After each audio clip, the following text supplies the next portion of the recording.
Palagay na natin totoo yung sinabi.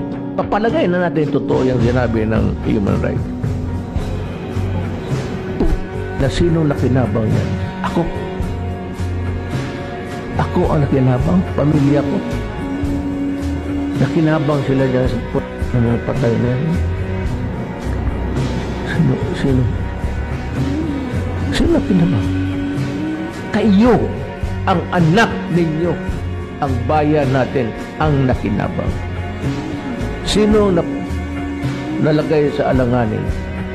Ako, pamilya ko, yung buhay nila, gagantay ang mga yawa na yan. Hindi naman ako milyonaryo na may isa akong squad yan sa likod ng bantay. Ako ba ang napoproblema ngayon? Ako ang nakinabang, kayo.